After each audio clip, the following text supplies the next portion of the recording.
Yang pertama yaitu selayaknya bagi kita seorang muslim yang mana kita mengimani Allah Subhanahu wa taala, selalu meluruskan niat kepada Allah Subhanahu wa taala.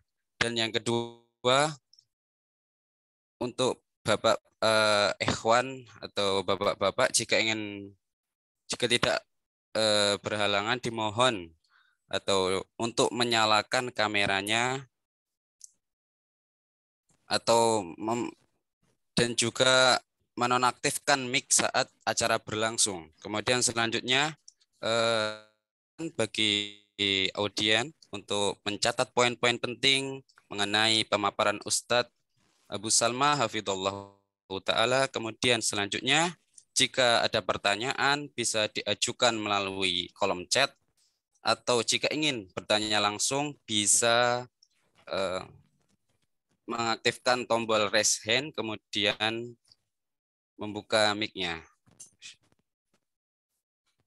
Insya Allah selanjutnya akan membacakan agenda hari ini.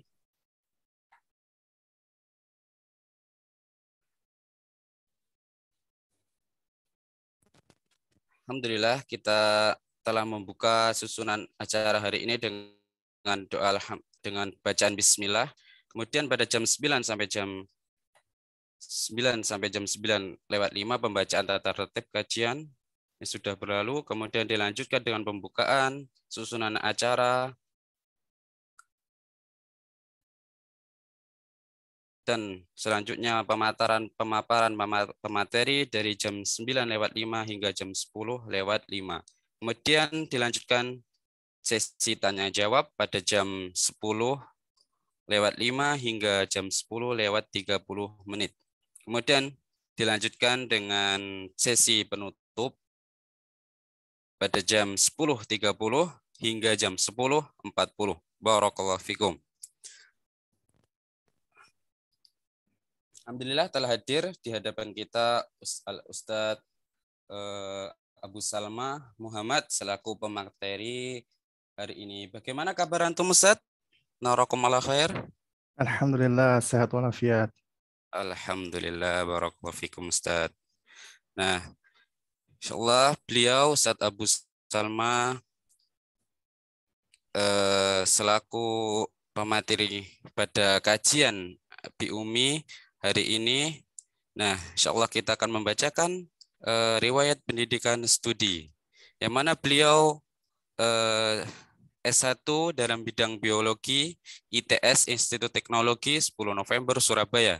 Kemudian Arabic Course Mahat Ali Al-Irsyad Surabaya, kemudian Mahat Mahasiswa As-Sunnah, kemudian IICG International Islamic Study Center Surabaya, kemudian termasuk aktivitas ketua yayasan, anak teladan dan pembina komunitas orang tua teladan.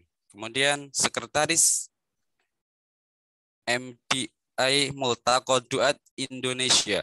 Kemudian pengampu grup Al-Wasatiyah wal I'tidal. Kemudian penasihat remaja masjid di sejumlah masjid di daerah Cinere dan sekitarnya. Masyaallah, berikut adalah sedikit biografi dari Ustadzuna Al-Mahbub Abu Salma Muhammad yang akan memaparkan materi pada kesempatan kali ini. Insyaallah tafadhol Ustaz untuk menyampaikan pemaparan yang dapat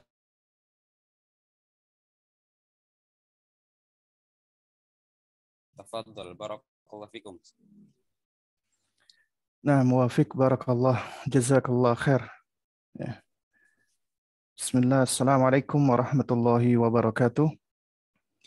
Innal hamdalillah nahmaduhu wa nasta'inuhu wa nastaghfiruhu wa natubu ilaih wa na'udzu billahi min syururi anfusina wa min sayyiati a'malina. May yahdihillahu fahuwal muhtad wa may yudlil falan tajida lahu waliyyan mursyida. Asyhadu an la ilaha illallah wahdahu la syarika lah wa asyhadu anna Muhammadan abduhu wa rasuluh la nabiyya ba'dahu amma ba'du. Fa inna asdaqal kalami kalamullah wa خير الهدي هدي محمد صلى الله عليه وعلى آله وسلم وشر الأمور محدثاتها وكل محدثة بدعة وكل بدعة ضلالة وكل ضلالة في النار أما بعد. Para ayah bunda, para aba ummahat, rahimani wa rahimakumullah. Alhamdulillah. Ya, pertama-tama ya kami ucapkan ahlan wa sahlan wa marhaban bikum ya atas kehadirannya di kajian kita pada pagi hari ini yang diselenggarakan oleh teman-teman Taut Saku Jember ya. Masya Allah ini dari Jember nih ya. Dan yang kedua, sebagaimana kata Nabi SAW, ya, lam yashkurillaha man la yashkurun nasa. Tidaklah dikatakan bersyukur kepada Allah siapa yang tidak berterima kasih kepada orang lain. Tentunya ya suatu hal yang patut kita apresiasi yaitu dari kawan-kawan atau teman-teman Taut Saku yang pada pagi hari ini memfasilitasi program kita. Ya, ini adalah suatu hal yang sangat layak untuk kita syukuri, kita apresiasi ya. Mudah-mudahan Allah Subhanahu wa taala membalas dengan kebaikan dan memudahkan semua urusan kita. Baik, para abah dan para ummahat rahimani wa rahimakumullah.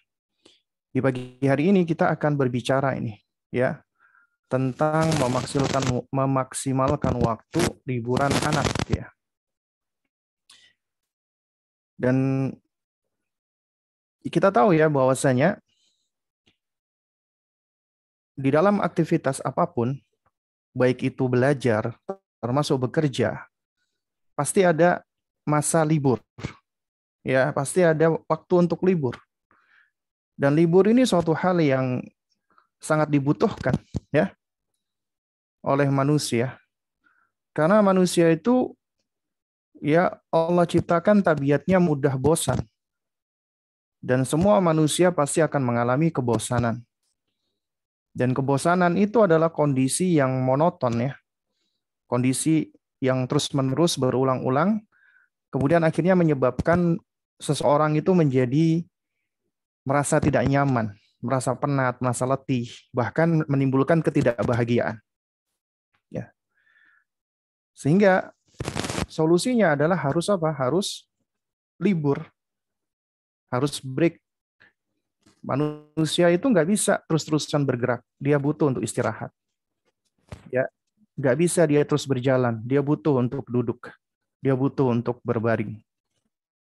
Berhentinya dia itu bukan artinya dia berhenti untuk seterusnya, tapi dia berhenti untuk mengumpulkan kekuatan. Dia berhenti untuk kembali bergerak lagi. Ya. Manusia itu bosan.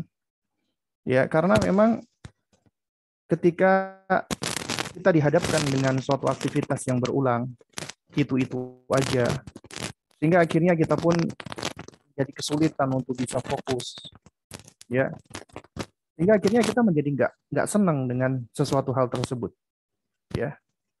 Nah, apalagi kalau itu sesuatu yang cenderung dipaksakan, menjadi tidak menyenangkan tentunya. Dan hal ini dapat menurunkan produktivitas, bahkan juga bisa menghilangkan semangat. Karena itu perlu adanya libur. Ya. Dan libur itu sangat bermanfaat sekali. Bahkan untuk kesehatan, ya secara kesehatan jiwa, itu butuh libur itu. Di antaranya apa manfaatnya? Di antara manfaatnya adalah untuk meredakan stres. Manusia itu cenderung apabila dipenuhi dengan aktivitas, apalagi yang berulang-ulang, terus-menerus seperti itu akan cenderung untuk stres. Liburan itu bisa meredakan stres. Dan ini sudah ada riset penelitiannya. Ya. Nah, kemudian juga ternyata liburan itu menurut penelitian juga bisa meningkatkan fungsi otak. Ya. Karena berdasarkan riset, aktivitas yang dikerjakan terus-menerus setiap hari, ya, apalagi dengan waktu istirahat yang sedikit, itu dapat mempengaruhi fungsi,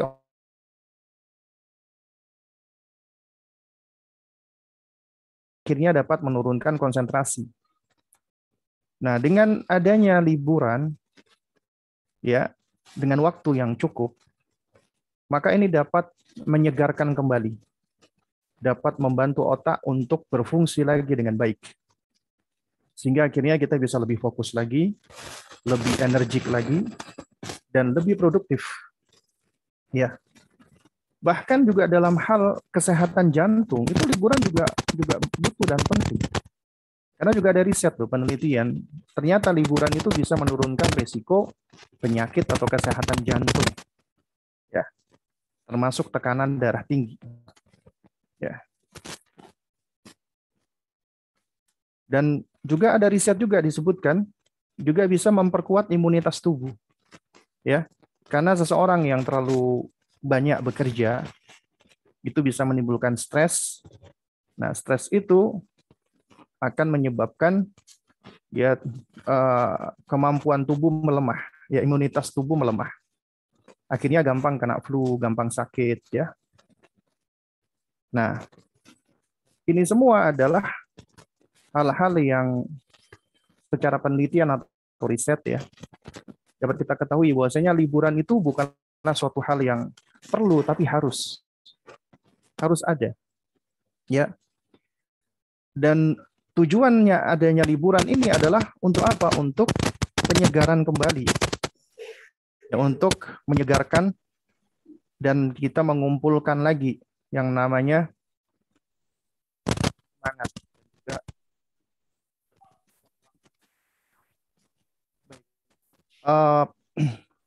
Para ayah dan bunda yang dimuliakan Allah Subhanahu wa taala.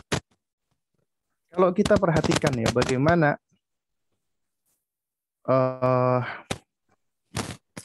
Nabi yang mulia alaihi wassalam dan juga para sahabat Nabi radhiyallahu anhu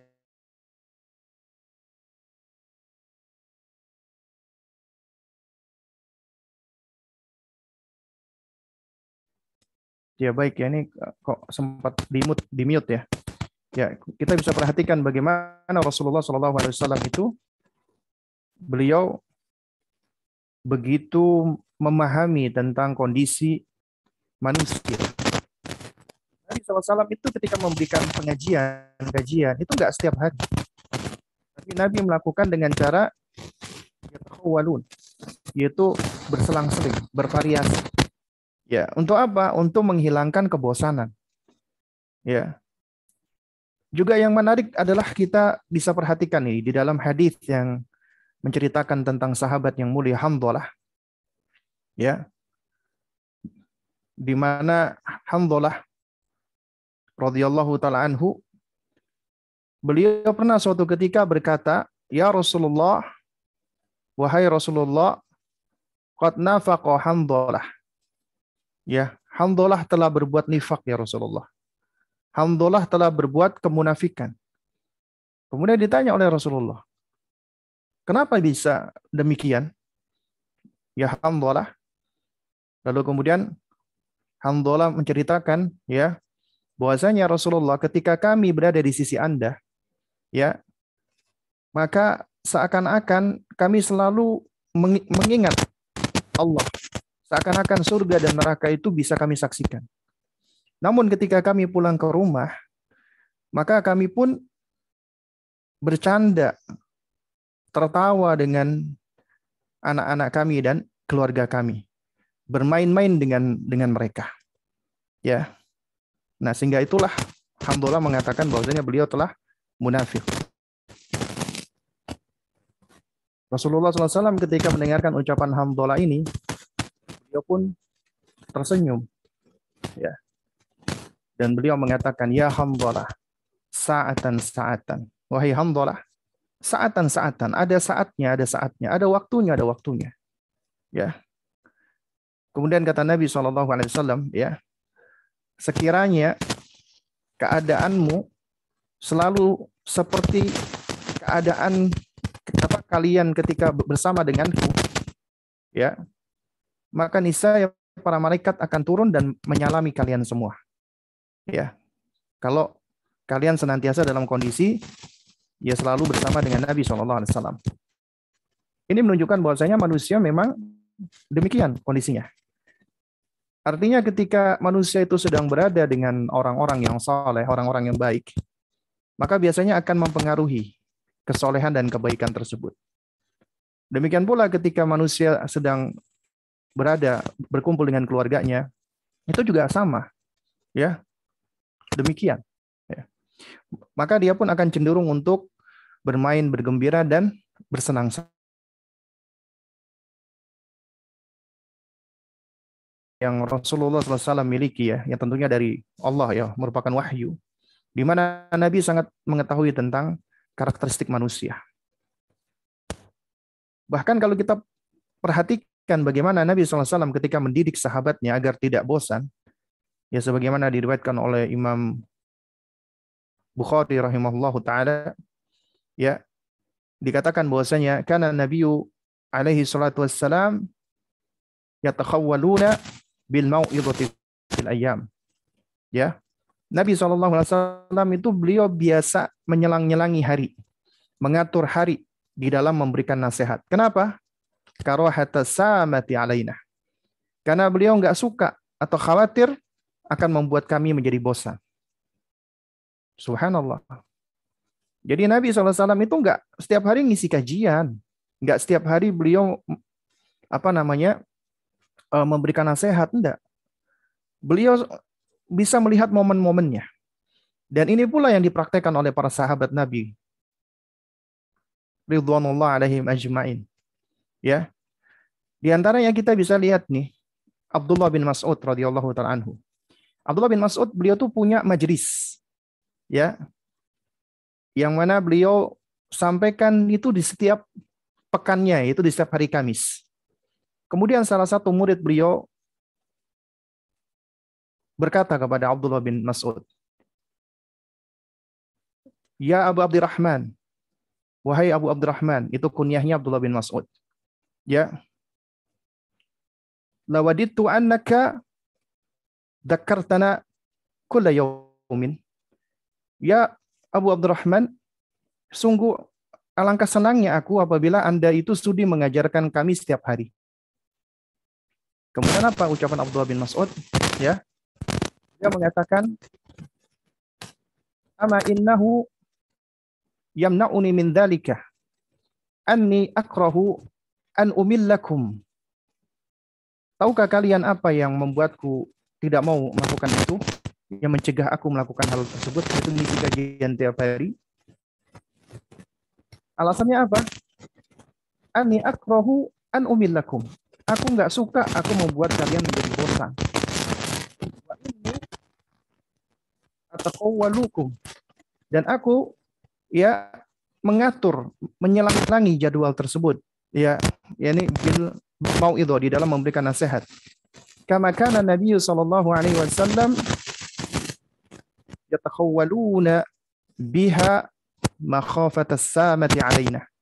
Sebagaimana Nabi SAW juga beliau menyelang-nyelangi kajian atau nasihat karena khawatir kami para sahabat tertimpa dengan kebosanan.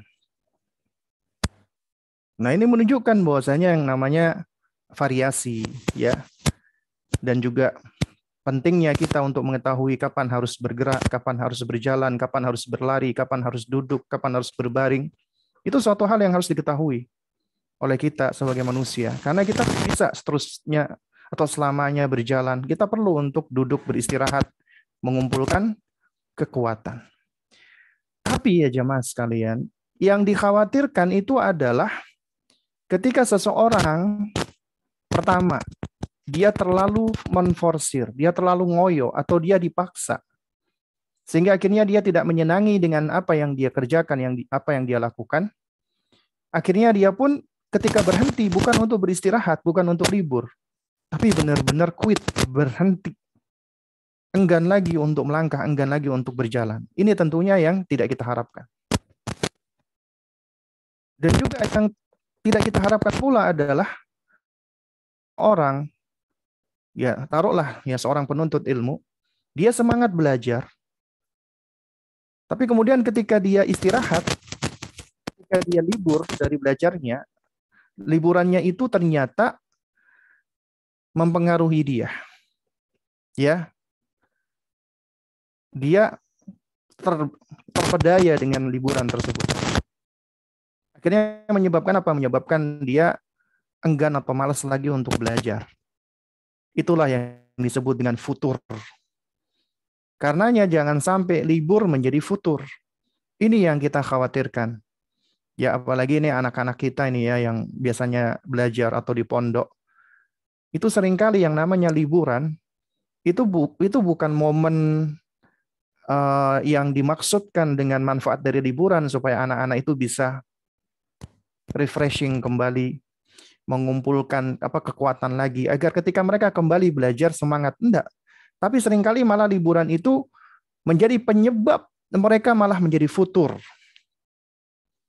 Apalagi ada ini ya, bukan ada lagi, banyak sebenarnya informasi yang kami dengar atau kami dapat. Banyak orang tua itu yang mengeluh ketika anak itu pulang dari pondok, itu bukan cuma libur ibadahnya, bukan cuma libur belajarnya, tapi juga libur ibadah. Biasanya di pondok misalnya, ya biasa melakukan sholat sunnah, biasa melakukan zikir. Ketika di rumah merasa merdeka, bebas. Ya, dianggapnya liburan itu adalah libur dari kebaikan-kebaikan tersebut. Dan ini tentunya bisa menjadi penyebab futur. Ya. Dan juga ada sebagian siswa ya ketika libur dianggap bahwasanya itu adalah waktu yang paling bebas dan membebaskan. Sehingga mereka tidak perlu lagi belajar, nggak perlu lagi ya melakukan hal-hal yang merupakan rutinitas dari ma'had atau dari pondok atau dari sekolahnya.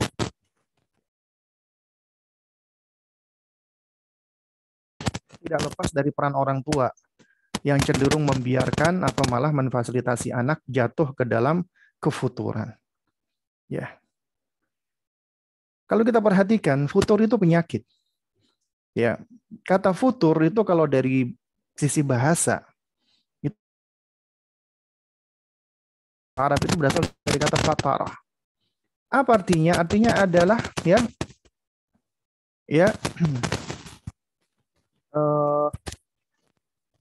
al-kasb.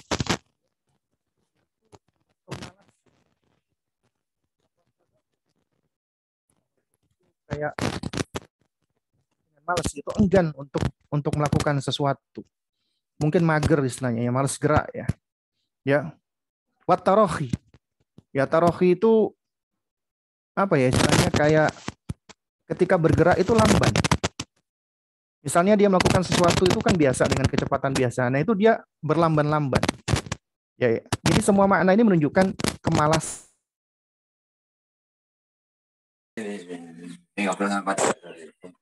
Ya. Jadi itu menunjukkan apa? Menunjukkan ya. Ini mungkin yang lupa untuk menonaktifkan, jangan lupa ya agar mic-nya di nonaktifkan ya. Baik. Jadi al-kasal wa tabatu wa tarahi, yaitu rasa malas, kemudian juga enggan untuk melakukan aktivitas, berlambat-lambat ya. Ba'dal jidd ya, setelah tadinya tuh rajin, wan nasyat ya, bersungguh-sungguh ya.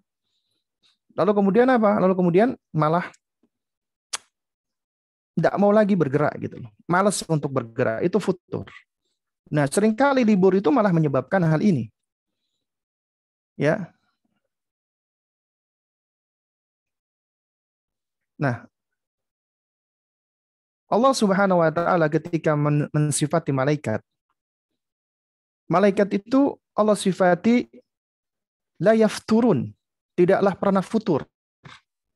Ya, sebagaimana dalam firman-Nya surat Al-Anbiya, Allah Subhanahu wa taala mengatakan yusabbihuna al-laila wan nahara. Ya, yusabbihuna al-laila wan nahara. Mereka para malaikat itu senantiasa bertasbih memuji Allah malam dan siang. la yafturun, dan mereka nggak pernah futur. Ya, mereka nggak pernah berhenti melakukannya. Ai maknanya adalah ya, mereka yusabbihunallaha ta'ala ya, wa yahmadunahu wa yukabbirunahu, mereka memuji Allah dan mengagungkan Allah Subhanahu wa taala tawalal lail wan nahar, sepanjang malam dan siang, biduni futur, ya, tanpa pernah futur, au tarah, atau tanpa pernah mereka bermalas-malasan, au taksir, atau mengurang-urangi, ya. Nah, dan futur ini penyakitnya yang seringkali dialami oleh kebanyakan manusia, termasuk para penuntut ilmu, termasuk ahli ibadah, termasuk ulama, ya, dan termasuk para dai, ya. Nas'alullah salam al-afiyah. Sehingga seseorang akan menjadi lemah dan malas beraktivitas. Tidak lagi mau melanjutkan aktivitasnya. Nah, kalau kita perhatikan orang yang terkena penyakit futur ini itu ada 3 golongan sebenarnya. Ada 3 jenis orang. Pertama adalah golongan yang mereka berhenti sama sekali dari aktivitasnya. Dan ini banyak ya. Dan ini suatu hal yang tentunya jelek sekali. Ya. Di antaranya adalah mereka yang seringkali terlalu berlebihan. Terlalu bersemangat. Misal nih, saking semangatnya baru belajar tentang keutamaan Qiyamul Lail, akhirnya mereka melaksanakan Qiyamul Lail itu ya dengan jumlah rakaat yang banyak di setiap malamnya. Ya, mereka berletih-letih dan berpayah-payah. Bagus nggak? Bagus. Niatnya bagus, tapi ternyata ketika mereka melakukan ini dengan terlalu semangat, ya, terlalu ngoyo, akhirnya itu gampang banget mereka akhirnya yang terjadi ketika sudah kena futur, mereka berhenti sama sekali, nggak lagi sholat, ya, nggak lagi sholat tahajud lagi. Atau misalnya orang baru belajar, baru hijrah, semangat ngaji, semua kajian diikutin, semua grup-grup WA diikutin, ya, semua grup-grup belajar diikutin.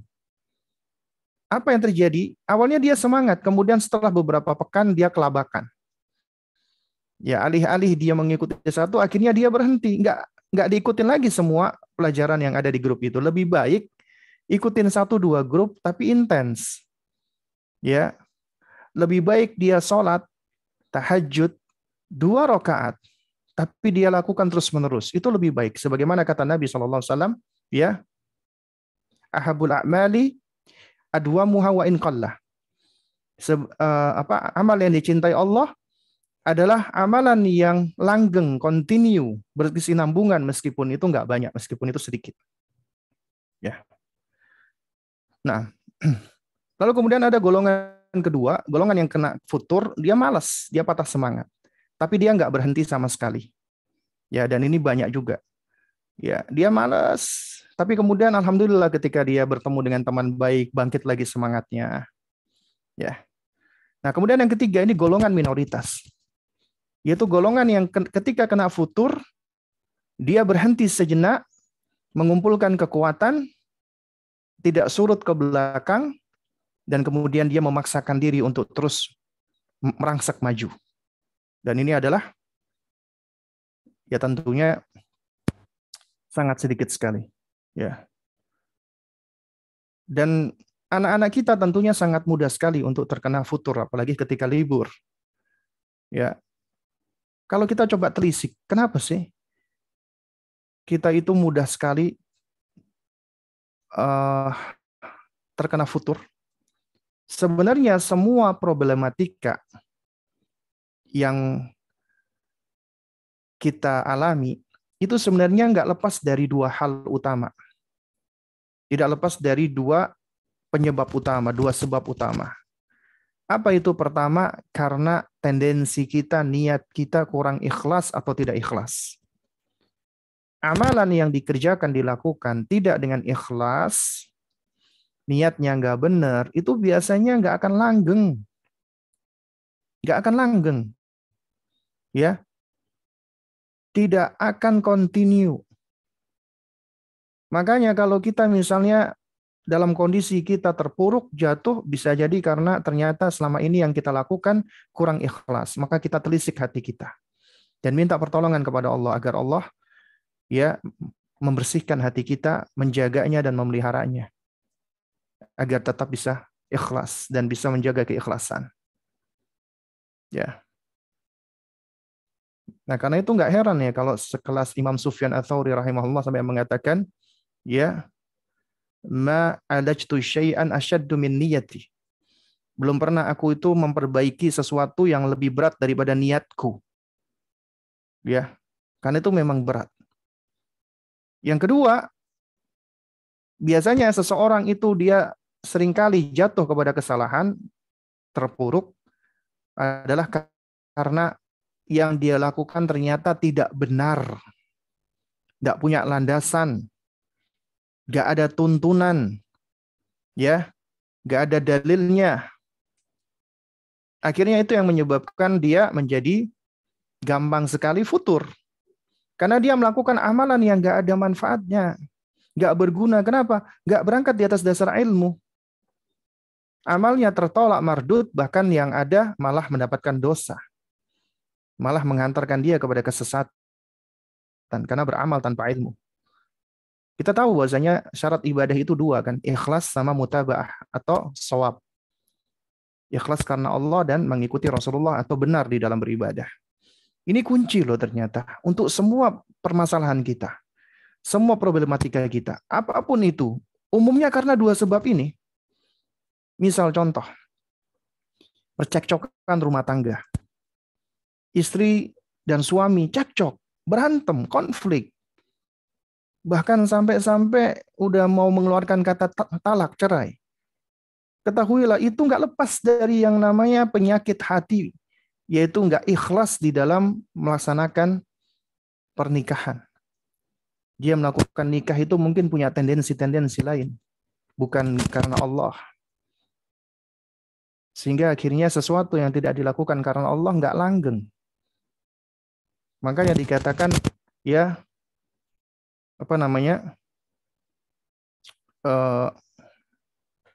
sesuatu yang dikerjakan lillah karena Allah abqa, maka dia akan langgeng. Ya. Jadi kalau ada suatu konflik rumah tangga, biasanya karena tendensinya, niatnya nggak baik biasanya.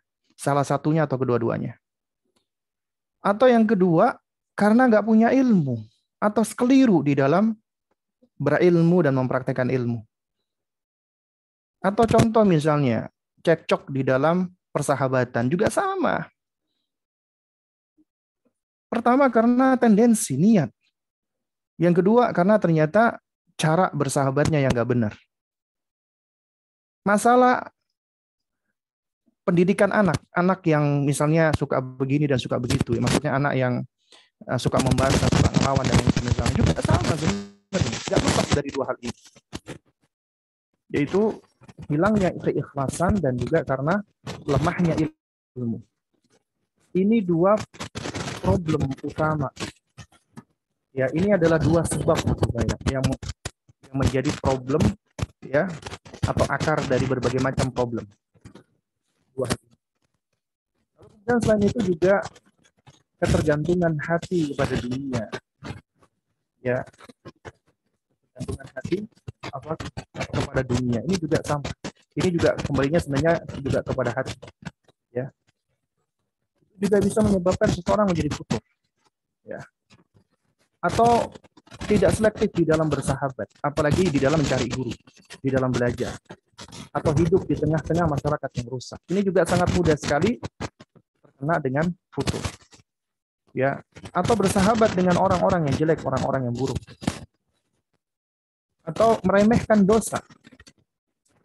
Akhirnya dia melakukan dosa, kemudian dia remehkan. Ini nggak apa-apa lah dosa kecil. Nggak apa-apa lah aku nanti akan bertobat kepada Allah. Itu perangkapnya iblis. Ya. Perangkapnya iblis. Ya. Nah, ini adalah di antara sebab-sebab kita. Lantas bagaimana solusinya?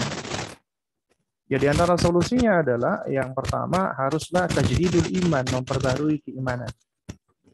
Kita tahu iman itu yazidu wa yanqus. Iman itu bertambah dan berkurang. Yazidu bi ta'ati wa yanqusu bil ma'asi. Bertambah dengan ketaatan dan berkurang dengan kemaksiatan. Memperbaharui keimanan itu diantaranya dengan banyak berzikir dan menyebut Allah. Istighfar. Itu juga akan memperbaharui keimanan. Karena ketika kita beristighfar, Allah akan ampuni dosa kita. Demikian pula ketika kita bertakbir, menyebut, mengagungkan Allah, bertasbih. Ya, juga salat. Di antaranya salat sunnah. Bahkan salat fardu. Karena kata Nabi SAW, ya, yaitu antara salat yang satu dengan salat yang lainnya itu ada kafarah, ada penggugur dosa. Ketika dosa itu digugurkan, maka biasanya akan menjadikan seseorang itu ringan di dalam melakukan amal kebaikan. Ya. Terus kemudian juga di antara yang dapat memperbaharui keimanan adalah terus belajar terutama tentang tauhid. Belajar tentang akidah sahihah. Ya. Belajar yang benar. Gitu tentang ma'rifatullah, ma'rifatul Rabb. Belajar tentang tauhid asma wa sifat. Ya. Maka itu akan memperbaharui keimanan. Dan itu akan melahirkan muraqabatullah, merasa diawasi Allah Subhanahu wa taala. Ya. Nah, terus kemudian juga bersahabat dengan orang-orang baik, ya, dengan orang-orang soleh. Lalu juga mengingat kematian. Kenapa? Karena mengingat kematian itu adalah obat, ya, atau pemutus dari ketertipuan dengan dunia. Karena kita tahu bahwasanya dunia yang kita miliki saat ini pasti tidak akan kita bawa ketika kita meninggal dunia. Yang kita bawa hanyalah amalan kita. Ya, kemudian jangan lupa banyak berdoa kepada Allah Subhanahu wa taala. Nah, baik, jamaah sekalian, para ayah dan para bunda yang dimuliakan Allah Subhanahu wa taala. Karena itu penting bagi kita untuk memaksimalkan waktu libur anak itu harus membangun paradigma yang benar. Membangun mindset yang benar, itu sebagai pijakan, sebagai landasan, ya, sebelum kita bicara tentang bagaimana kiat dan praktek. Karena kiat dan prakteknya itu adalah suatu hal yang sebenarnya nggak sulit apabila kita punya landasannya, kita sudah punya pijakannya, ya. Jadi kita harus punya mindset dulu nih, kita harus punya paradigma dulu. Di antaranya apa paradigma yang harus kita bangun berkaitan dengan anak kita? Yang pertama, kalau kita berbicara tentang anak, ya, memaksimalkan waktu libur anak, maka paradigma yang harus kita bangun pertama kali adalah anak itu bukanlah milik kita, tapi milik Allah yang Allah titipkan kepada kita. Karunia dari Allah Subhanahu wa taala untuk kita. Dan amanat dari Allah yang merupakan tanggung jawab kita untuk mendidik mereka dengan sebaik-baiknya. Ya. Jadi ini adalah mindset pertama yang harus kita bangun. Karena dengan mindset ini, dengan paradigma ini, ya, ini akan membangun pandangan kita bahwa sejatinya yang berkewajiban untuk mendidik anak kita itu pertama kali adalah kita sebagai orang tua. Bukan sekolah, bukan pondok, bukan madrasah, bukan, tapi kita sebagai orang tua. Ya. Kitalah yang berkewajiban untuk mendidik mereka. Ya, kemudian yang kedua, paradigma yang harus kita bangun pula adalah Allah tidak mungkin memberikan amanat, memberikan beban kepada kita sebagai orang tua tanpa Allah berikan kepada kita kemampuan. Tanpa Allah berikan kepada kita potensi. Tanpa Allah berikan kepada kita instrumen agar kita bisa melaksanakan amanat tersebut. Nggak mungkin. Allah tidak memberikan ini semua. Artinya, ketika kita diberikan atau dikaruniakan anak oleh Allah, ya, dan anak itu adalah amanat, Allah udah berikan kepada kita kemampuan untuk bisa mendidik mereka. Kemampuan untuk bisa mengasuh mereka. Berapapun jumlah anak kita. Ada yang Allah karuniakan satu anak. Berarti itu adalah sesuai dengan kemampuan. Karena Allah amanatkan kepadanya satu anak, yaitu sesuai dengan kemampuannya. Ada yang Allah karuniakan 15 anak misalnya. Nah berarti orang ini mampu memang. Allah udah berikan kemampuan untuk mendidik, mengasuh 15 anak. Gak mungkin Allah itu memberikan karunia amanat di luar dari kapasitasnya. La yukallifullahu nafsan illa wus'aha. Allah tidak akan membebani seseorang melebihi daripada kapasitasnya. Karena itu wajib bagi kita untuk menghadirkan di dalam pikiran kita, benak kita. Kita bangun mindset ketika Allah karuniakan kepada kita dan Allah amanatkan sesuatu, pasti kita mampu untuk mengamalkannya. Pasti. Nggak mungkin kita nggak mampu.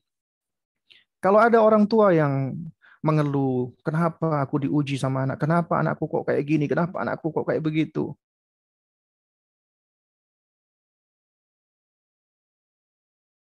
Dari, mohon maaf ya, kelemahan iman. Ya, itu semua tidak lepas dari apa? Dari lemahnya keimanan. Ya. Sehingga apa?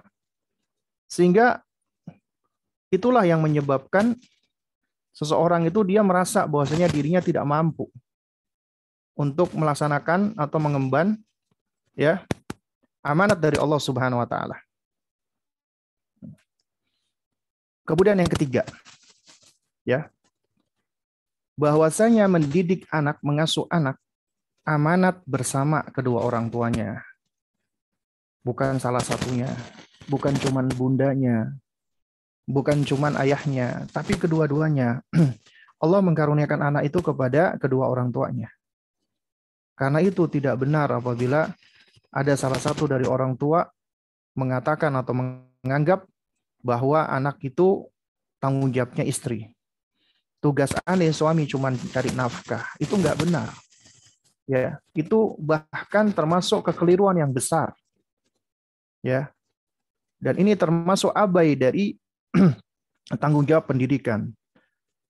Karena kita tahu ya, masing-masing orang tua itu punya peran dan tanggung jawab sendiri-sendiri yang harus diemban, yang harus dikerjakan dan harus ditunaikan. Kemudian pijakan yang berikutnya. Berapa tadi udah? 3 atau 4 tadi?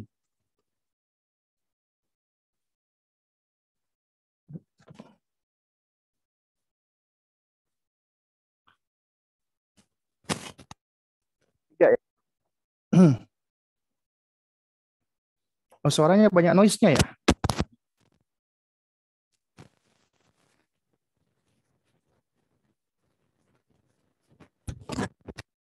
Tes.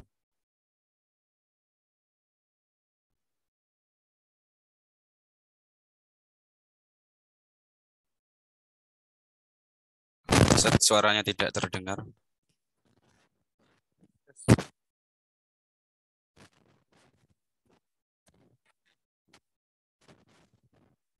Apa nih kayaknya mix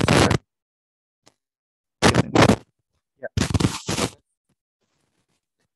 Sekarang gimana? Udah bisa kedengaran? Alhamdulillah. Noise nggak?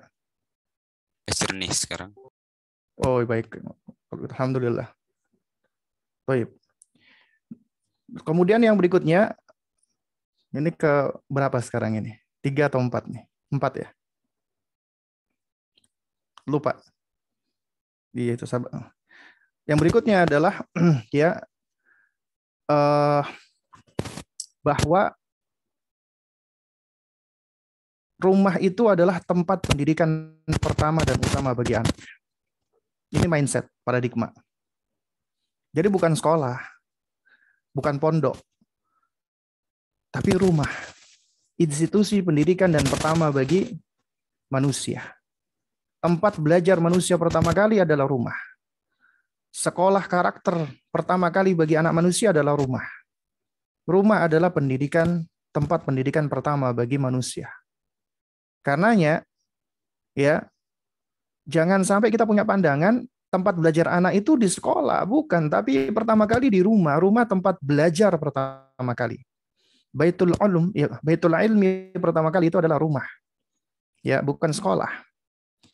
Berarti kalau rumah itu sekolah pertama, maka orang-orang di dalamnya itu adalah pendidik. Ayah sebagai pendidik dan juga sebagai kepalanya, kepala sekolahnya. Ibu sebagai murabbiyah, sebagai pendidik pertama. Ya. Dan rumah itu nikmat dari Allah Subhanahu wa taala. Makanya Allah katakan, wallahu ja'ala lakum min buyutikum sakana. Allah jadikan ya rumah-rumah bagimu itu sebagai sakana, tempat tinggal. Ya. Kemudian mindset berikutnya, paradigma yang berikutnya. Ya, kita tahu nih bahwasanya kita sebagai manusia, kita ini enggak sempurna. Kita ini lemah dan Allah ciptakan kita sebagai makhluk sosial. Karena itu kita diperintahkan Allah untuk bekerja sama. Allah berfirman dalam surat Al-Maidah, wa ta'awanu 'alal birri wa taqwa wa la ta'awanu 'alal itsmi wal 'udwan. Tolong-menolonglah kalian di dalam kebajikan dan takwa, dan janganlah kalian tolong-menolong dalam perbuatan dosa dan permusuhan. Ya. Nah, jadi di sini Allah memerintahkan kita untuk bekerja sama, saling bertawun, ya. Dan kerjasama itu suatu hal yang niscaya yang dibutuhkan oleh manusia. Ini menunjukkan kita manusia itu lemah. Karena itu memang nggak dipungkiri, kita nggak bisa memfasilitasi semua yang dibutuhkan oleh anak kita sendirian. Nggak bisa. Kita nggak bisa ngajari semua pengetahuan kepada anak kita. Nggak bisa. Karena kita punya keterbatasan, kita punya kelemahan. Karena itu kita butuh bermitra. Kita butuh partnership. Kita butuh sahabat. Kita butuh teman. Nah, mitra kita, partner kita, di dalam mendidik anak kita, itulah guru, itulah sekolah, itulah ma'had, itulah madrasah. Ya, sekolah itu adalah mitra, bukan tempat penitipan anak, apalagi tempat, mohon maaf, pembuangan anak. Ada nggak sih orang tua yang mondokin anak itu, mindsetnya itu ngebuang anak dalam tanda kutip? Ada. Ya, kadang-kadang ada orang tua itu udah nggak tahan nih ngelihat anaknya. Udah deh, aneh pondokin aja deh, ribet ngurus anak satu ini. Dipikir dengan dipondokin anaknya bakal jadi alim gitu. Ya. Padahal tanggung jawab utama dan pertama adalah pada orang tuanya. Karena itu orang tua yang memondokkan anaknya dengan paksaan seringkali akan menimbulkan problem. Kecuali apabila Allah Subhanahu wa ta'ala merahmati ya. Kecuali apabila Allah Subhanahu wa ta'ala menghendaki yang lain. Tapi kalau kita lihat berdasarkan hukum sebab akibat sunnah kauniyah Allah, ya itu al-jaza' min jinsil amal, balasan dari sesuatu yang dipaksa sekali tidak baik. Ya, karena itu makanya ketika kita menyekolahkan anak kita, berarti kita ini mencari mitra buat anak kita. Kalau Anda misalnya dalam urusan dunia jual beli, Anda ingin bermitra sama seseorang, Anda pilih-pilih nggak sih? Selektif nggak sih? Selektif. Kita harus nyari ini orang jujur nggak? Ini orang benar nggak? Ini orang punya pengetahuan nggak? Ini orang bisa melaksanakan nggak? Itu kalau kita mau bermitra dalam hal jual beli transaksi, kita aja udah berusaha selektif. Tentunya dalam hal mencari mitra dalam mendidik anak kita juga harus selektif. Nah, di antara caranya kita selektif untuk melihat mitra kita harus punya visi yang sama dengan sekolah tersebut. Tapi jangan sampai kita punya keluarga, kita nggak punya visi dan misi. Ini tentunya suatu hal yang sangat parah ya. Berarti apa? Kita harus punya visi dan misi dalam hal ini. Dengan sekolah. Ya. Baik. Jamaah sekalian, para ayah dan para bunda yang dimuliakan Allah Subhanahu wa taala. Karena itu, apabila kita memiliki atau membangun ya di dalam mendidik anak kita dengan paradigma-paradigma ini, maka insyaallah taala ya kita akan lebih mudah, dan Allah yang memberikan kemudahan tersebut ya ketika kita mendidik anak kita, baik mereka berada di rumah atau ketika mereka berada di sekolah. Baik ketika mereka dalam season belajar, maksudnya dalam waktu-waktu ya aktif ya, KBM aktif, ataupun mereka ketika liburan. Ya. Maka itu sejatinya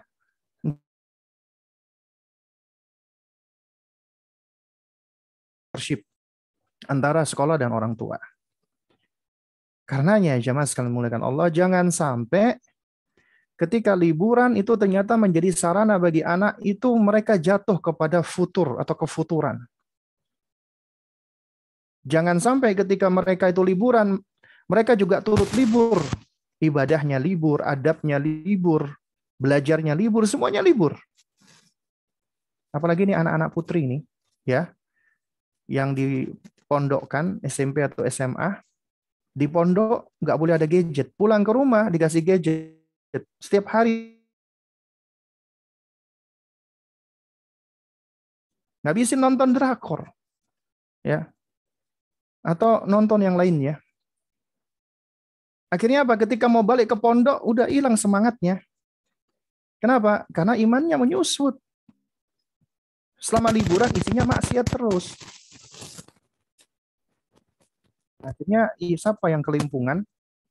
Ya orang tuanya juga kelimpungan. Karena itu makanya jadikan liburan, ketika liburan itu momen orang tua yang kembali fokus di dalam membersamai anak. Makanya paradigma yang terakhir yang ingin saya sampaikan adalah jadikan liburan anak itu sebagai momen untuk memperkuat attachment, perlekatan.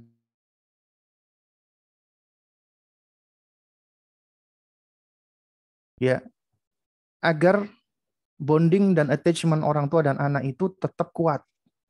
Karena ketika Anda keliru di dalam memperlakukan anak, kita nggak hikmah di dalam mengasuh mereka, semakin berkurang, melemah, bahkan nyaris putus attachment dan bonding tersebut. Sehingga tadinya anak itu nurut, tiba-tiba menjadi nggak percaya sama orang tuanya, nggak nurut lagi. Orang tuanya cuma bisa mengeluh. Bahkan seringkali cuma menyalahkan anak. Ustadz, anak saya itu kok begini, Ustadz. Ya, dulu itu nurut, sekarang nggak nurut. Gimana anak saya ini? Bagaimana caranya supaya saya bisa membuat anak saya itu nurut? Yang seringkali yang dilihat apa? Sisi anak. Tapi lupa menunjuk anak dengan jari telunjuk kita, tapi lupa ternyata 3 jari kita ini menunjuk ke arah kita. Artinya apa? Artinya problematika anak itu seringkali nggak lepas dari penyebabnya orang tua gitu loh. Orang tua. Nah karena itu ya kalau kita berusaha untuk berpegang dengan mindset atau paradigma yang saya sebutkan tadi, maka insya Allah ini dapat membantu terus ya menjaga ritme anak dimanapun mereka berada, ya, menjaga ritme, kebiasaan dan adab yang sudah dibentuk di rumah, dikuatkan di pondok. Ketika balik ke rumah lagi itu tetap harus dijaga ritme tersebut. Baik itu ibadahnya, baik itu hafalannya, ya. Dan kita harus jadikan liburan itu adalah memang harus ada refreshing. Artinya mereka nggak kita tuntut terus belajar, ya. Artinya kita harus bisa memilah-milih, ya. Ada hal-hal yang sifatnya wajib harus mereka kerjakan. Ada hal-hal yang sifatnya waktu ya tersisa 10. Apa namanya? Ada hal-hal yang sifatnya kewajiban harus dijaga. Ada hal-hal yang sifatnya apa namanya? Mustahab, ya kita anjurkan, kita motivasi, kita dorong. Ya. Dan tetap kita harus memberikan aturan-aturan. Kuncinya kita berikan nizam wa ihtimam. Ya, nizam wa ihtimam. Rules, aturan, dan ihtimam, yaitu perhatian. Relationship, ya. Harus kita berikan 2 hal ini. Karena apabila kita hanya memberikan aturan tanpa kita berikan perhatian, maka anak akan menjadi terkekang. Ini orang tua tiran, cuman ngasih aturan, nggak ngasih perhatian. Atau orang tua yang cuman kasih perhatian doang, tapi nggak dikasih aturan, anak akan menjadi nggak tahu aturan, chaos, faudoh. Makanya harus memberikan aturan, sekaligus memberikan perhatian. Aturan yang kita buat itu bagian dari perhatian kita, cinta kita kepada mereka.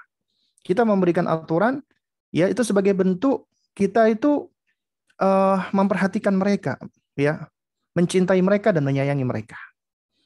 Kemudian yang terakhir, ya, nah ini mungkin memang waktu yang kurang ya.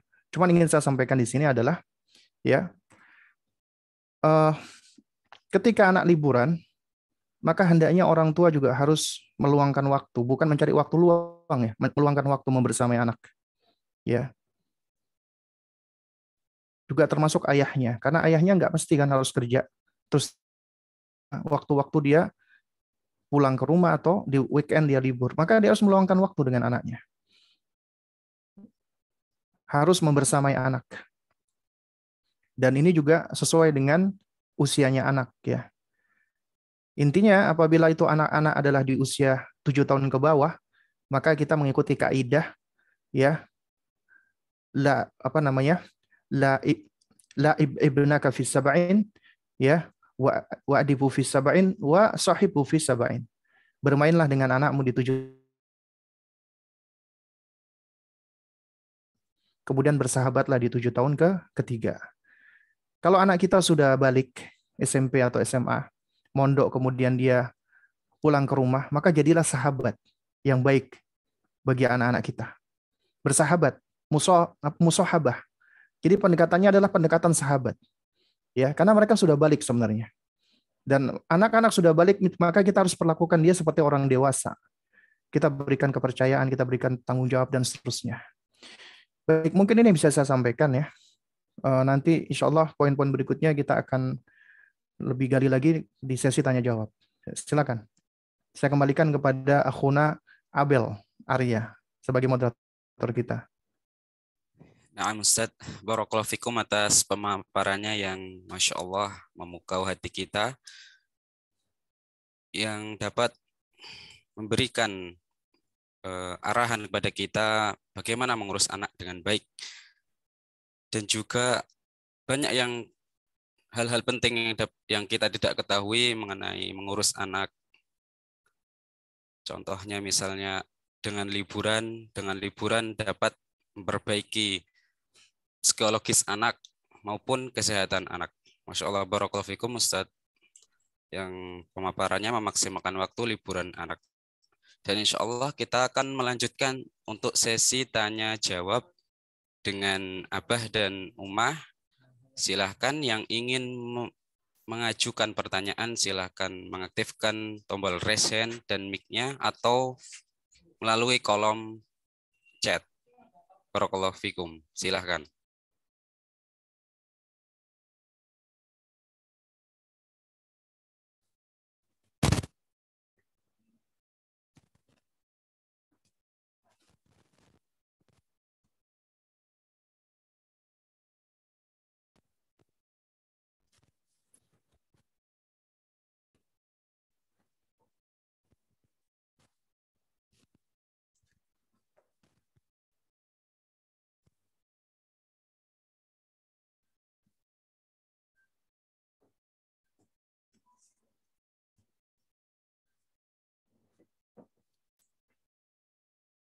Nah, Tayyip.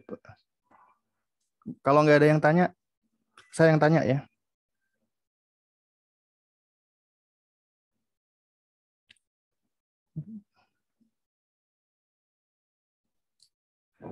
Silakan Bapak Ibu, dikarenakan momen seperti ini langka untuk dijumpai, diharapkan mengajukan unek-uneknya kepada Ustadz Abu Salma. Barakallahu fikum.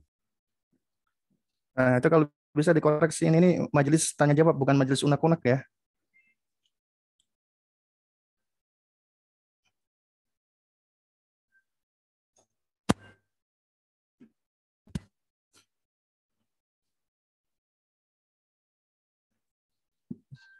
Itu kalau bisa, kalau sampai 2 menit nggak ada pertanyaan, dikasih 2 opsi. Saya yang tanya atau majelis udah selesai.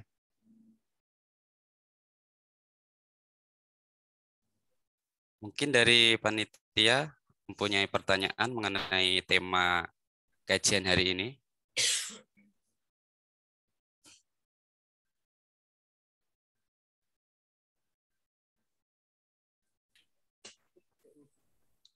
Ustaz, bagaimana menurut pandangan antum mengenai gadget pada anak tatkala liburan, Ustaz?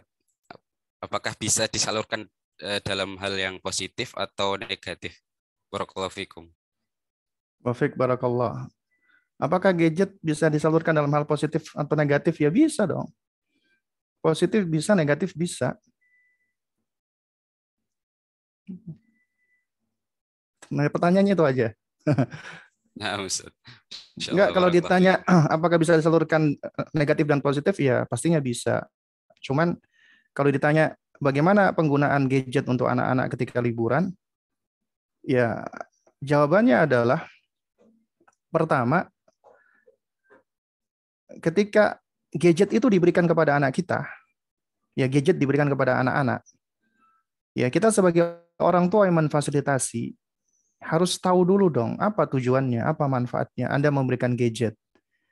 Jangan cuma ngelihat anak-anak yang lain dikasih gadget, kita kasih gadget. Atau bahkan ada orang tua ngasih anak gadget itu supaya anak nggak bikin repot. Wah, anak saya nih kalau nggak dikasih gadget nih, wah bikin repot.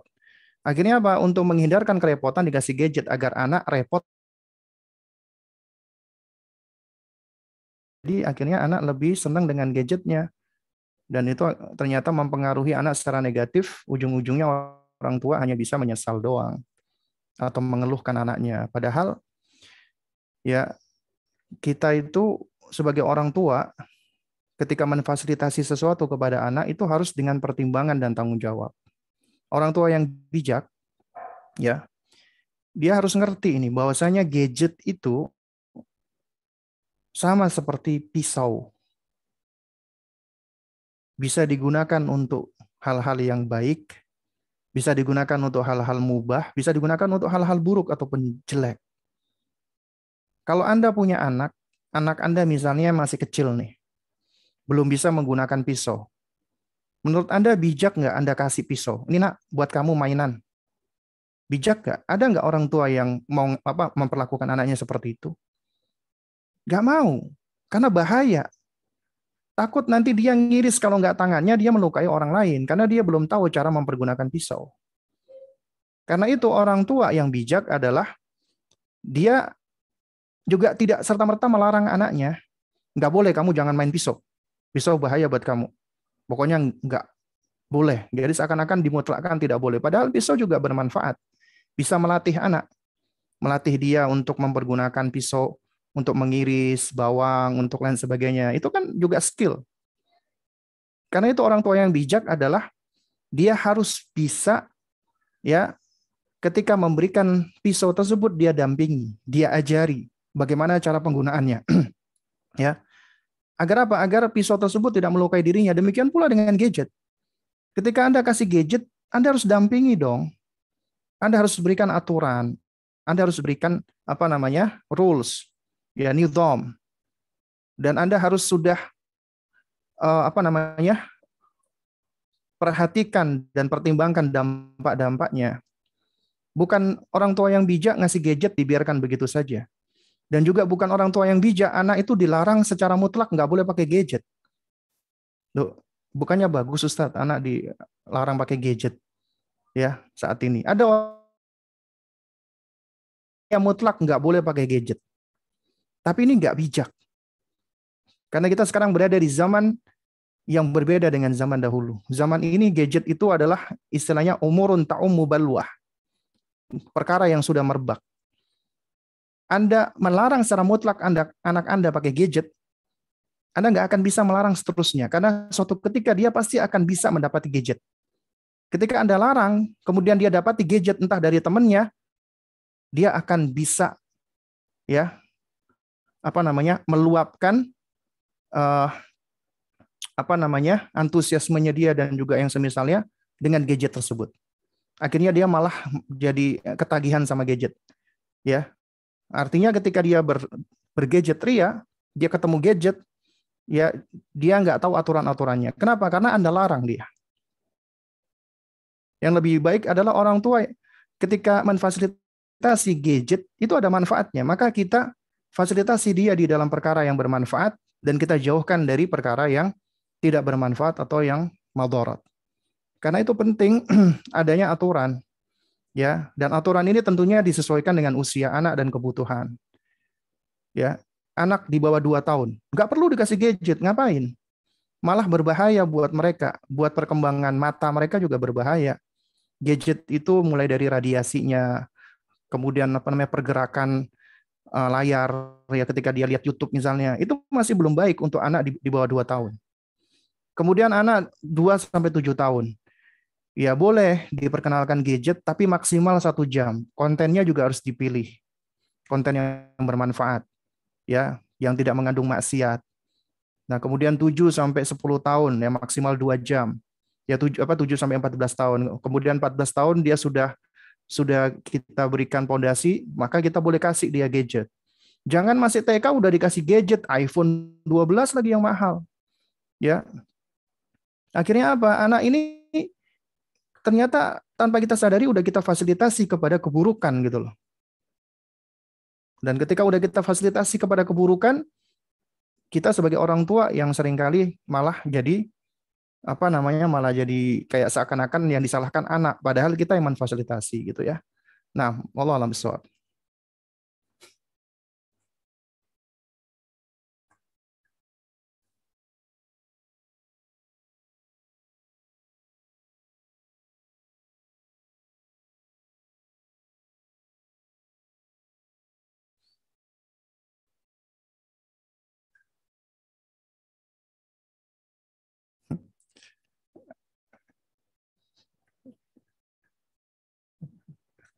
Pak Akhuna Abel, antum bicara masih belum dibuka mic-nya. Ya.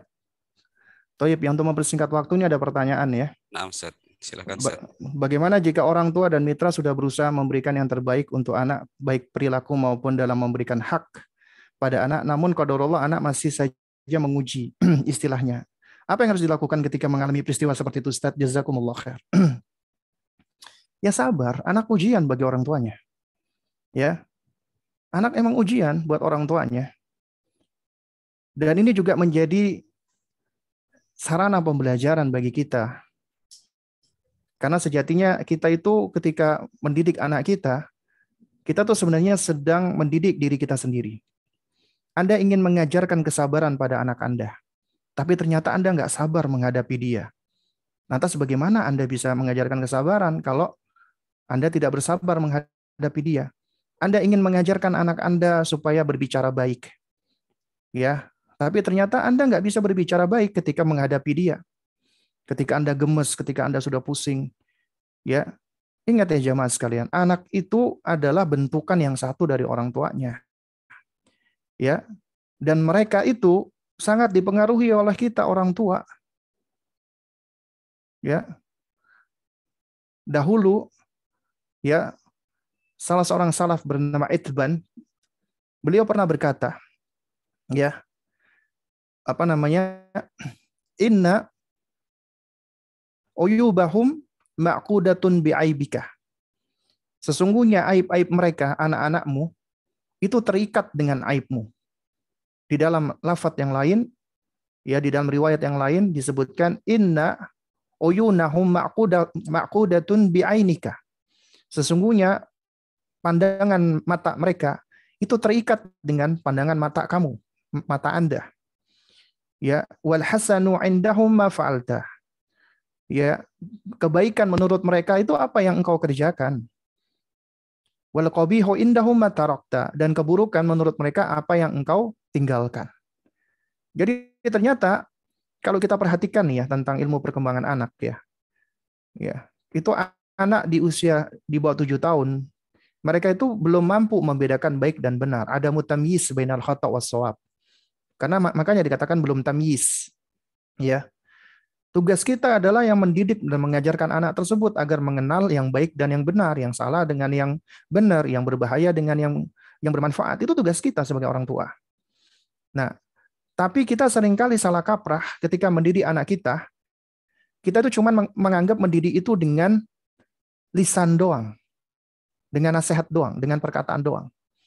Padahal apa yang mereka saksikan dari perbuatan kita itu yang lebih mempengaruhi anak daripada apa yang mereka dengar.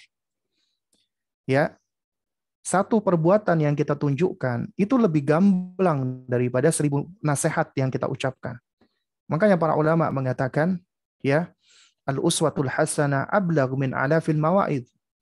Ya, satu nasihat, satu contoh yang baik itu lebih bermanfaat, lebih efektif, lebih gamblang daripada ribuan nasihat. Anda nggak usah khawatir apabila mereka tidak mendengarkan ratusan atau ribuan ucapan Anda. Tapi Anda khawatir dengan perbuatan Anda kepada mereka. Apa yang Anda lakukan di hadapan mereka, itu yang harusnya lebih kita khawatirkan. Karena itu apabila anak nggak mau mendengar kita, ya, maka jangan langsung kita menunjuk ke anak yang salah. Belum tentu. Karena seringkali itu nggak lepas daripada kita. Mereka itu hanya bereaksi atas aksi kita. Ya. Karena itu kalau kita dapati ada anak-anak yang menurut kita ujian, memang ujian anak itu. Ya. Anak itu memang fitnah, ujian, cobaan. Karena di dalam Al-Qur'an memang Allah Subhanahu wa taala yang menyebutkan anak itu adalah cobaan, ujian bagi orang tuanya. Ya, selain sebagai karunia atau hibah, dan juga selain sebagai zina, sebagai perhiasan. Bahkan anak juga bisa menjadi adu, bisa menjadi musuh buat orang tuanya. Ya. Nah, karena itu, ya, kalau kita dapati ada anak yang seperti ini, ya, maka apa yang kita lakukan? Yang pertama adalah kita bersabar. Yang kedua, kita introspeksi diri. Sebelum kita memperbaiki anak, kita introspeksi diri dulu gitu loh. Ya, ini ada nih di dalam konsep teori parenting skill, ada metode search namanya. Search, S-E-A-R-C-H, bahasa Inggris memang. Search. Yang pertama, ya singkatan ini. S-nya itu search, cari tahu dulu. Cari tahu dulu apa masalahnya. Kenapa ini anak kok nggak mau dengerin aku sebagai orang tua? Cari tahu dulu. Ya, kita berusaha untuk mencari tahu dulu. Kemudian E-nya, evaluate, evaluasi. Evaluasi, jangan-jangan ternyata selama ini cara saya, atau mungkin karena ada pergaulan, atau karena apa, dan itu kita evaluasi. Setelah itu baru kita A-nya, acknowledge, kita akui, iktiraf. Oh, ternyata memang aku yang salah. Kita sebagai orang tua harus mengakui kalau kita salah. Pertama kita akui di hadapan Allah. Baru kemudian ya di hadapan anak kita kalau kita memang pernah melakukan kesalahan. Mengakui kesalahan itu adalah starting point kita untuk melakukan perbaikan. Nggak mungkin seseorang bisa memperbaiki sesuatu tanpa dia mengakui dulu. Nggak mungkin dia memperbaiki kesalahan tanpa dia mengakui kesalahan dulu. Maka harus acknowledge dulu, akui dulu kesalahannya. Kemudian baru R-nya, reinforce. Mengumpulkan kekuatan. Dan tidak ada kekuatan kecuali dengan pertolongan Allah. La haula wala quwata illa billah. Makanya kita banyak-banyak minta tolong kepada Allah, beristianah kepada Allah. Kemudian kita juga mengumpulkan kekuatan dengan ilmu, banyak belajar, banyak menuntut ilmu. Ya. Nah, kemudian change, baru kita ubah pelan-pelan. Kita ubah dari mana dulu? Dari diri kita dulu. Ibda binafsika. Mulai dari dirimu pertama kali. Baru kemudian ke anak kita dan seterusnya. Kita lakukan secara bertahap. Namanya perubahan nggak dilakukan dengan instan, nggak sekaligus, nggak mendadak. Karena ini mendidik, bukan mendadak. Kalau mendadak itu tahu goreng ya. Tapi tahu mendadak ya. Terus kemudian yang terakhir, hang on, terakhir. Hang on artinya berpegangan. Kita berusaha untuk terus berpegangan dengan apa cara atau metode yang sudah kita lakukan ini. Istiqomah istilahnya. Komitmen dan konsisten. Dan selebihnya tawakal kepada Allah. Kita nggak bisa memaksakan hidayah. Kita nggak bisa menjadikan anak kita itu menerima nasihat kita. Nggak bisa. Allah yang bisa menjadikan anak kita menerima nasihat kita. Tapi kita diberikan oleh Allah kemampuan untuk bisa menghantarkan nasihat dengan sebab. Di antara sebabnya, cara-cara yang hikmah, yang baik, yang bijak. Ya. Dan hidayah juga bisa jauh dengan sebab kalau kita bengis, kita kasar, kita keras, kita nggak bijak, kita nggak hikmah. Nah, karena itu makanya pentingnya bagi kita untuk terus belajar. Nah, wallahu a'lam bishawab. Nah, Ustadz Barakallahu Fikum, insya Allah ada pertanyaan yang mirip, yang pada intinya jika kita sebagai orang tua telah mengajarkan semestinya, namun ketika liburan di rumah kakek atau nenek terdapat suatu kebiasaan yang beda atau lingkungan yang beda, bagaimana menurut pandangan antum, Ustadz Barakallahu Fikum? Wa fik barakallah. Ya, dimanapun kita berada, kita pasti akan mendapatkan sesuatu yang berbeda dengan kita. Anda mungkin bisa men-set up rumah, mensterilkan rumah dari keburukan-keburukan, dari ucapan jelek misalnya, dari musik. Kita mungkin, ya kita bisa ya tasfiyah. Tapi kita nggak bisa mentasfiyah semua tempat. Kita nggak bisa menjadikan semua tempat itu tempat yang bersih, yang aman buat anak kita. Nggak bisa. Ya. Nah, karena itu, ittaqullah mastata'tum. Bertakwalah sesuai dengan kemampuan Anda. Artinya, ini menunjukkan kita ini lemah. Kita ini butuh Allah. Kita nggak bisa mengawasi anak kita 24 jam. Nggak bisa. Siapa yang bisa? Allah. Karena itu makanya, kewajiban kita adalah mengambil sebab, akhdul asbab semampu kita. Selebihnya kita serahkan kepada Allah Subhanahu wa taala. Itu yang pertama. Yang kedua, ya. Ketika kita hendak menjaga anak kita dari keburukan, menjaga mereka dari keburukan itu sebenarnya kita lakukan dari dua aspek, dari dua sisi. Pertama, aspek internalnya, batin. Yang kedua, aspek outernya atau eksternalnya, yaitu lingkungan. Kita seringkali hanya fokus kepada faktor lingkungan. Di rumah misalnya, kita bisa menghilangkan keburukan-keburukan. Kayak gambar-gambar makhluk bernyawa bisa kita copot. Kemudian musik bisa kita jauhkan. Tapi ketika berkunjung ke rumah orang lain, tetap akan ada gambar makhluk bernyawa, akan ada musik, dan lain sebagainya. Artinya kita nggak bisa ya men-set up semua lingkungan itu aman buat anak kita. Karena itu apa? Yang penting itu adalah sebenarnya pendidikan dalamnya. Ya, pendidikan innernya. Itu yang paling penting. Atau dengan kata lain, kita kita berusaha untuk membangun imunitas anak dari keburukan. Membangun imunitasnya dia. Bagaimana cara membangun imunitas anak? Itu Luqman alaihissalam sudah memberikan caranya sebenarnya kalau kita mempelajari metode Luqman. Pertama, mulai dari tauhid. Ya, sebagaimana nasihat Luqman, ya bunayya, la tusyrik billah inna syirka la dzulmun adzim. Mulai dari apa? Nasihat untuk menjauhi anak dari kesyirikan. Mengajarkan mereka tauhid. Dan ini haknya Allah yang harus ditunaikan kita sebagai orang tua. Karena tujuan kita mendidik anak itu adalah ini. Untuk menjadikan mereka sebagai hamba Allah. Mempersiapkan mereka untuk menjadi hamba Allah. Menegakkan haknya Allah. Dan ingat, siapa dari orang tua yang menjaga haknya Allah, mendidik anaknya untuk menjaga haknya Allah, Allah akan jaga. Allah akan balas, Allah akan jaga orang tersebut. Bukankah Nabi memberikan nasihat kepada Abdullah bin Abbas kecil? Ihfadillah yahfadka. Jagalah Allah, niscaya Allah akan menjaga kamu, nak. Jaga apa? Jaga aturan-aturan Allah. Jaga syariat Allah. Yang paling penting dari itu semua adalah jaga tauhidnya Allah, haknya Allah. Maka Allah akan menjaga kamu. Kalau kita sebagai orang tua, kita jaga haknya Allah, kita tunaikan haknya anak untuk menjaga haknya Allah, Allah nggak akan lupakan. Makanya, ya, nasihat Luqman itu setelah tauhid, itu nasihatnya Allah 2 ayat setelahnya. Ya. Nasihatnya Allah untuk berbakti kepada orang tua. Ya. Wa wasaynal insana biwalidayhi hamalatu ummuhu wahnan ala wahnin, ya, wa fisaluhu fi amaini. Itu nasihat apa? Nasihat Allah. Bukan nasihatnya Luqman. 2 ayat setelahnya itu nasihatnya Allah untuk berbakti kepada orang tua. Kata para ulama, kenapa Allah menyelingi nasihat tentang bakti karena sebagai bentuk perhatian Allah kepada orang tua. Asalkan orang tua itu berusaha untuk mendidik anak menjaga haknya Allah, Allah akan menjaga haknya orang tua. Allah perintahkan anak untuk berbakti kepada orang tua. Nah, baru kemudian nasihat berikutnya adalah muraqabatullah. Nasihat agar anak senantiasa merasa diawasi Allah. Bagaimana caranya? Ajarkan asma wa sifat. Sebagian dari asma wa sifat.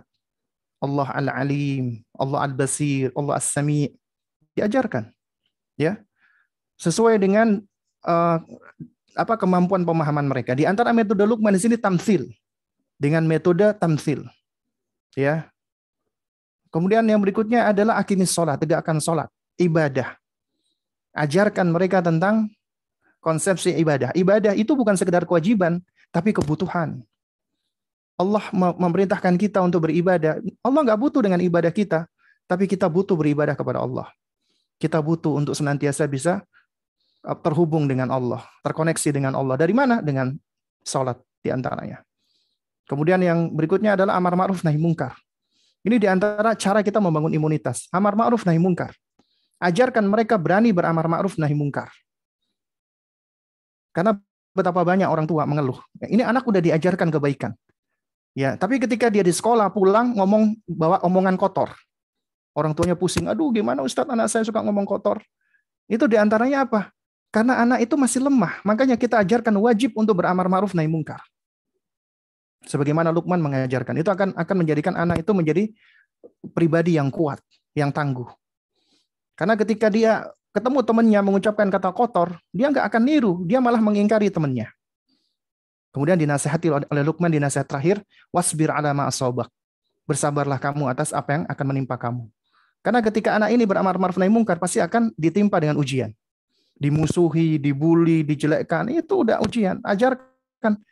Berarti kita harus mengajarkan mereka itu siap untuk menghadapi kesulitan, siap untuk kecewa.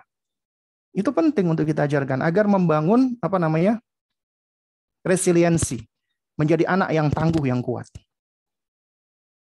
Nah, oleh karena itu apabila kita lakukan hal-hal ini, insya Allah dimanapun mereka berada, ya Allah yang akan menjaganya.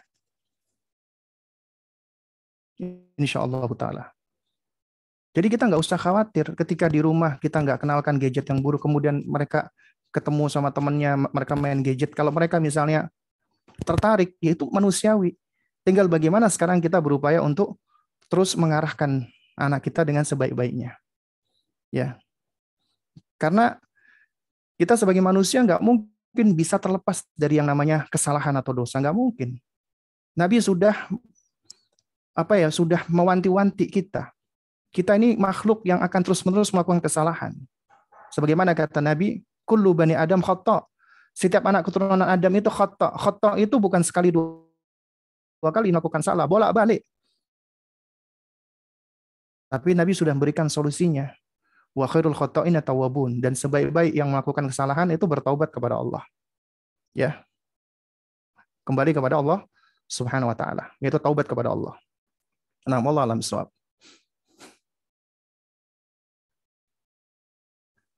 Nah, Ustaz, barakallahu fikum atas penjelasannya.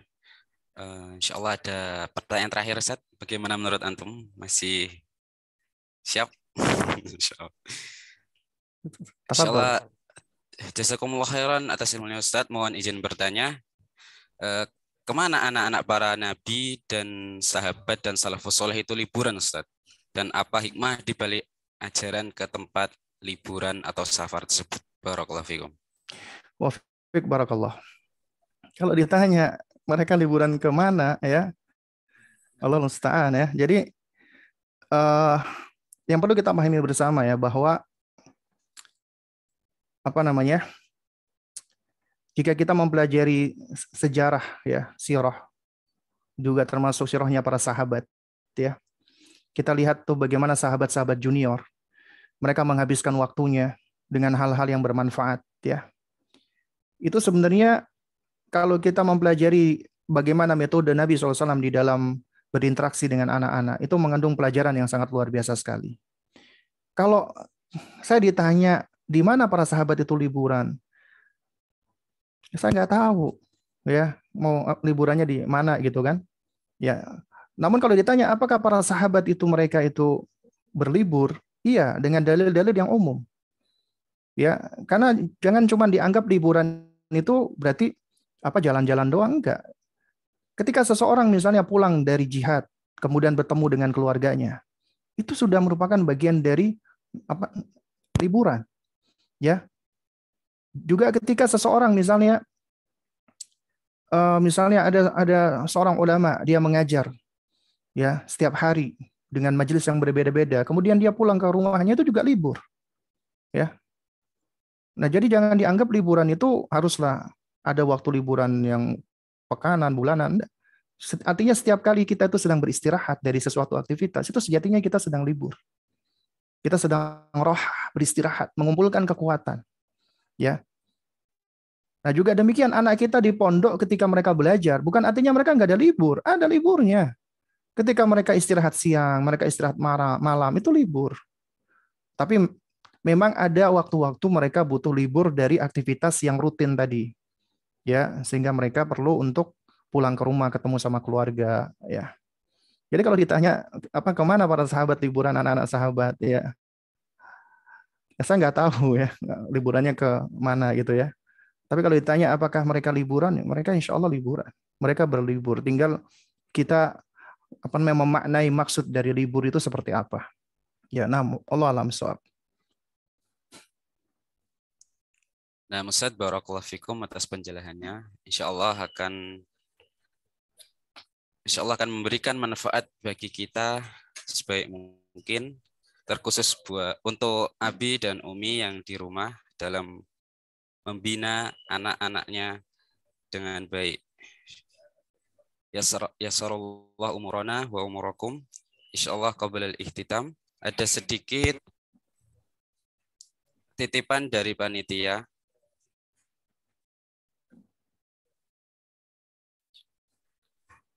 Bismillah. Kami informasikan bahwa jadwal liburan Hari Raya Idul Fitri Santri Taut Saku Jember selama 3 pekan. Terhitung sejak Sabtu 23 April sampai Ahad 15 Mei 2022. Dan mulai aktif pembelajaran kembali yaitu pada hari Senin 16 Mei 2022. Demikian pemberitahuan ini kami sampaikan atas perhatiannya dan kami ucapkan jazakumullahu khairan. Dan untuk yang poin kedua yaitu insya Allah nanti ada sesi dokumentasi, diharapkan bagi audien Abi dan Umi untuk membuka kamera dan insya Allah dari panitia akan mengambil gambar. Barakallahu fikum.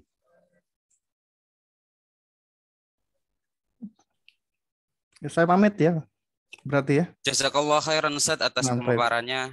Wah, jazakallah khair. Naam Ustaz. Barakallahu fik ya. Wa fikum barakallah. Assalamualaikum. Waalaikumsalam warahmatullahi wabarakatuh.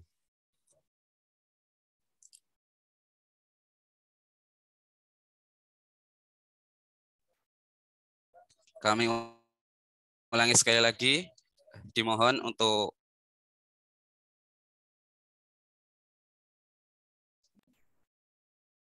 agar panitia dapat mengambil gambar dalam acara hari ini. Barakallahu fikum.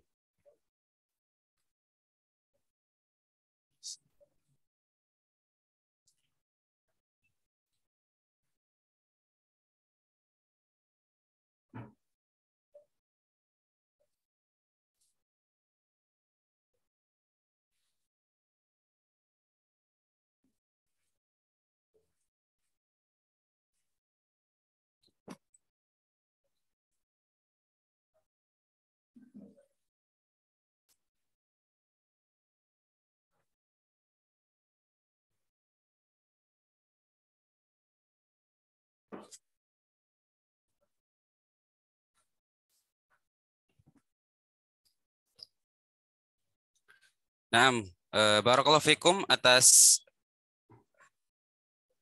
antisipasi wali murid Taut Saku 2000 Taut Saku Jember 2022.